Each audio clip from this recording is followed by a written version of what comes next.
अस्सलाम वालेकुम candidates, IWS virtual academy की तरफ से आप सबको वेलकम करते हैं लेक्चर नंबर 8 मैथमेटिक्स के सब्जेक्ट में। जैसा कि हम पिछले लेक्चर में सेट का चैप्टर कंप्लीट करके आए थे और उसके बाद आपकी टेस्ट ली जाएगी 1-2 दिन के बाद, वो आपको इन्फॉर्म किया जाएगा ग्रुप पे। ठीक है, तो आज के लेक्चर में हमारा नया टॉपिक है जिस पे हम पढ़ेंगे नेक्स्ट चैप्टर इज़ अलजेब्रा। जी, तो अब हम पढ़ेंगे अलजेब्रा के बारे में। सबसे पहले मैं आपको बताता चलूँ कि जो अलजेब्रा है उसको जो डिस्कवर किया वो सर अल-ख्वाज़मी ने किया। अल-ख्वाज़मी बहुत बड़े साइंटिस्ट थे जिन्होंने अलजेब्रा को डिस्कवर किया, उसके बारे में बताया। ठीक है, algebra a branch of mathematics in which variables are extensively used. मतलब कि मैथमेटिक्स की एक ब्रांच जिसमें वेरिएबल्स बहुत ज़्यादा तादाद में यूज़ किए जाएं, उसको हम क्या कहते हैं? अलजेब्रा। अलजेब्रिक एक्सप्रेशंस, अलजेब्रिक, अच्छा वेरिएबल्स मैं आपको बताता हूँ नीचे। अब मैं आपको बताऊँगा कि अलजेब्रिक एक्सप्रेशंस क्या होते हैं। Algebraic expressions any collection of constants and variables joined by fundamental operations. These are the fundamental operations: addition, subtraction, multiplication and division. उसके बाद roots, power is called algebraic expressions. इस एक्सप्रेशंस या operations या roots और power के साथ जो variables और कांस्टेंट यूज़ किए जाएं उस एक्सप्रेशन को हम कहते हैं algebraic expression. For example 3a + 5b। ठीक है, इसमें क्या है, हमारी एडिशन यूज़ हुई है, मुख्तलिफ एडिशन यूज़ हुई है, तो इसको हम क्या कहेंगे? Algebraic expression. 4x² - 2 / x + 7। यहाँ पे क्या यूज़ हुआ है? तो डिवीजन यूज़ हुई है और सब्ट्रैक्शन यूज़ हुई है। उसके बाद पावर भी यूज़ हुआ है, तो इसको भी हम क्या कहेंगे? ये अलजेब्रिक एक्सप्रेशन है। 4a × 3b, इसमें मल्टीप्लिकेशन यूज़ हुई है, ये भी क्या है? अलजेब्रिक। और ये भी एग्जांपल है अलजेब्रिक एक्सप्रेशन का, इसमें एडिशन, सब्ट्रैक्शन, पावर यूज़ हुए हैं। ठीक है, अब हम आते हैं, अच्छा ये थी हमारी अलजेब्रिक एक्सप्रेशंस। अब हम आते हैं जो मैंने ऊपर पढ़ाया कि वेरिएबल्स, कांस्टेंट, कोएफिशिएंट और टर्म क्या होते हैं। सबसे पहले हम लेते हैं, अच्छा ये सारी चीज़ें मैं एक एग्जांपल में आपको करवाता हूँ। मैं एग्जांपल लेता हूँ, फॉर एग्जांपल 4x + 1। ठीक है, तो सबसे पहले यहाँ पे हम देखते हैं कि वेरिएबल क्या है। वेरिएबल जो वर्ड है वो लिया गया है वेरी से, और वेरी की मीनिंग है चेंज। ठीक है, तो जो भी हम एक्सप्रेशन लें वो चेंज होती जाए, उसको हम क्या कहते हैं? एक्सप्रेशन में वेरिएबल। जैसे 4x + 1 है, यहाँ पे जो x दिया हुआ है, अगर मैं यहाँ पे x की वैल्यू देता हूँ 1, x की वैल्यू 1 रखता हूँ, यहाँ पे 1 रखूँगा +1, तो हमारा आंसर आएगा 4 + 1 5। ठीक है, और अगर मैं यहाँ पे वैल्यू लेता हूँ 2, 4 2 + 1, तो ये हो जाएगा 4 × 2 8 + 1 9 हो जाएगा। लिखने का मतलब ये है कि जैसे ही मैं x की वैल्यू चेंज कर रहा हूँ तो हमारा आंसर जो है वो चेंज हो रहा है। अगर मैं कांस्टेंट a की वैल्यू रखता जाऊँगा तो आंसर सेम ही आएगा। इसका मतलब कि जो यहाँ पे हमारी x है वो वेरी हो रही है, चेंज हो रही है। इसको हम क्या कहेंगे? ये है हमारा वेरिएबल। ठीक है, अच्छा अब हम आते हैं कांस्टेंट पे। कांस्टेंट हम उस चीज़ को कहते हैं जो वेरी ना हो, जो कांस्टेंट ही हो। अब यहाँ पे हम देखते हैं जो 1 है ये हमारा कांस्टेंट है, क्योंकि ये चेंज नहीं हो रहा किसी भी वैल्यू की एडिशन से या सब्ट्रैक्शन से या मल्टीप्लिकेशन या डिवीजन से, ये चेंज नहीं हो रहा, तो इसको हम क्या कहेंगे? ये हमारा कांस्टेंट है। ठीक है, अभी हम आते हैं कोएफिशिएंट पे। कोएफिशिएंट हम उसको कहते हैं कि कोई भी टर्म, कोई भी नंबर या कोई भी चीज़ जो वेरिएबल के साथ मल्टीप्लाइड हो, उसको हम कोएफिशिएंट कहते हैं। फॉर एग्जांपल 4x या 5x²। ठीक है, तो यहाँ पे 5 क्या है? वो मल्टीप्लाइड है विथ x², यानी 5 हमारा क्या हुआ? कोएफिशिएंट। ठीक है, उसके बाद आता है टर्म। अच्छा, term the part of an algebraic expression connected by addition और subtraction signs are called terms.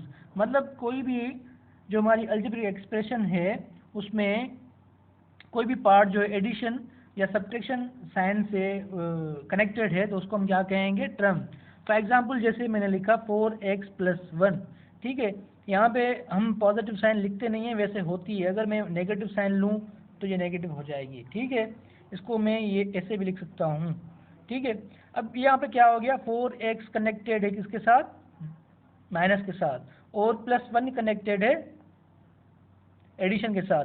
मतलब मैं कहूँगा एक टर्म ये हो गया, एक टर्म ये हो गया, मतलब इसमें क्या हुए, 2 टर्म्स हुए, ठीक है। ये फर्दर मैं आपको एक्सप्लेन करता हूँ, आगे सवाल आएंगे, क्वेश्चंस आएंगे, ठीक है। अभी मैं एग्जांपल्स लेकर आया हूँ आपके लिए, बहुत इजी एग्जांपल है, यहाँ पे आप समझ जाएंगे। ज्योमेट्री में जो हमारा स्क्वायर होता है वहाँ पे जो साइड्स होती हैं वो सारी एक दूसरे में क्या होती हैं, इक्वल होती हैं, इसलिए इसका जो पेरीमीटर होता है उसका फार्मूला होता है 4 into sides, 4 multiplied by 4 sides, 4 into L, ठीक है। अभी यहाँ पे क्या हो गया, जो एल है ये हमारा वेरिएबल है, अगर हम एल की वैल्यू चेंज रखेंगे तो हमारी पेरीमीटर क्या होगी, वो चेंज होगी, ठीक है। तो यहाँ पे एल क्या हो गया, वेरिएबल। अभी रेक्टेंगल में देखते हैं, रेक्टेंगल में क्या होता है कि रेक्टेंगल की 2 साइड्स आपस में क्या होती हैं, वो इक्वल होती हैं। यहाँ पे ये साइड्स इक्वल हैं, यहाँ पे ये साइड्स, इसका पेरीमीटर का फार्मूला है 2p = 2l + b।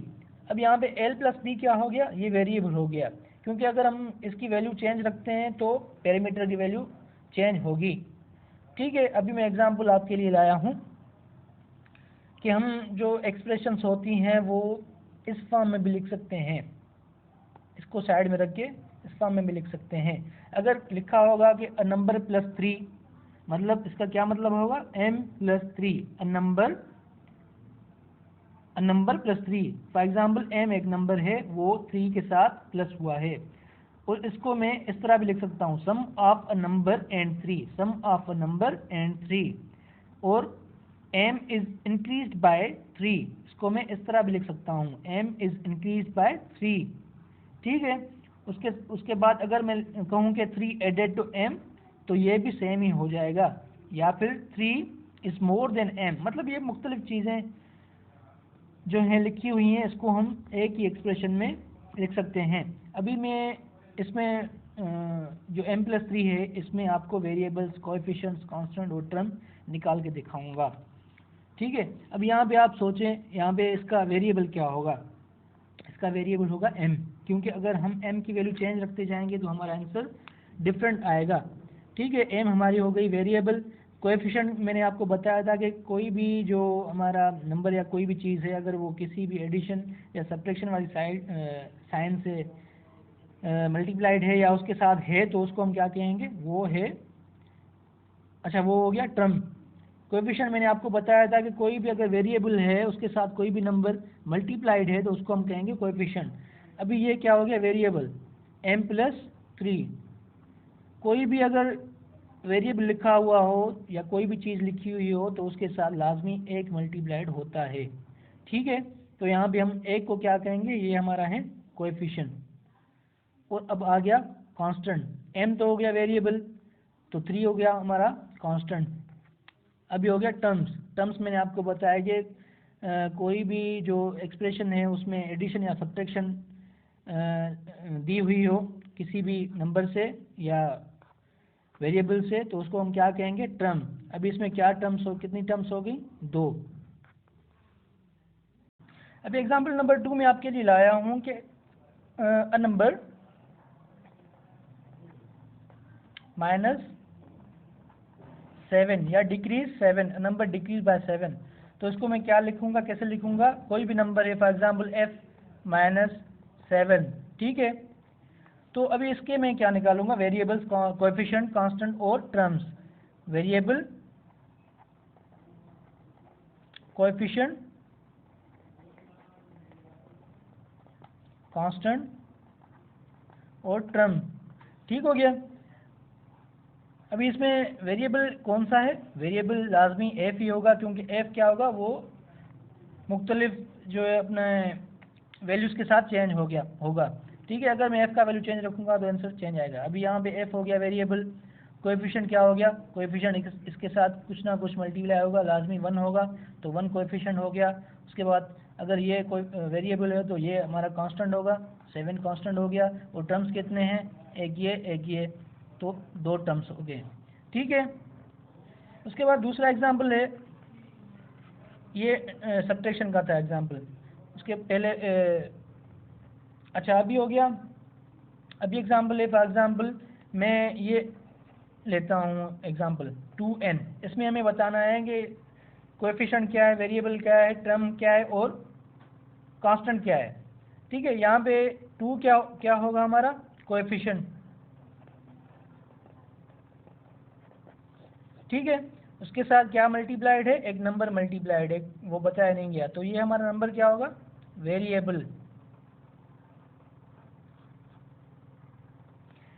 और टर्म्स कितने हुए, टर्म्स हमारा एक ही टर्म हुए। ठीक है,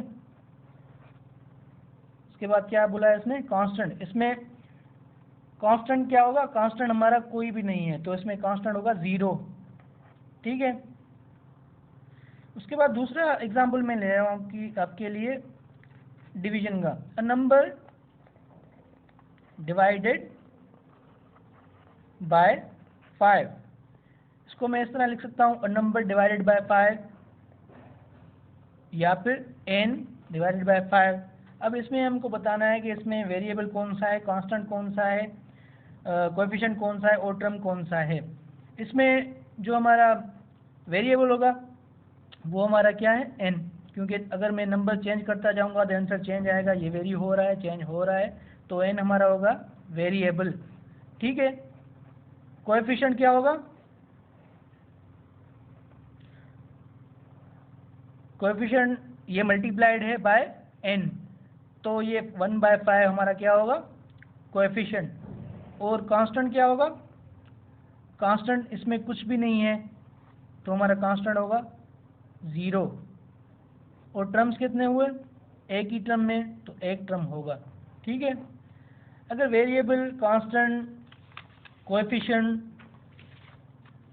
वेरिएबल, कांस्टेंट, कोएफिशिएंट, टर्म्स, इसमें कोई मिस्टेक्स हो रही हैं आपसे, वो हमसे आप पूछ सकते हैं इस नंबर्स पे, या ग्रुप पे, रेगुलर क्लासेस वाले ग्रुप पे पूछ सकते हैं। आज का लेक्चर यहाँ पे ख़त्म हुआ, आगे इंशाल्लाह दूसरी टॉपिक्स पढ़ेंगे। और सेट की जो वीकली टेस्ट है वो आपसे इंशाल्लाह 2 दिन में या 1 दिन के बाद आपको बताया जाएगा, वो टेस्ट ली जाएगी। तैयारी रखें, तब तक के लिए अल्लाह हाफिज़।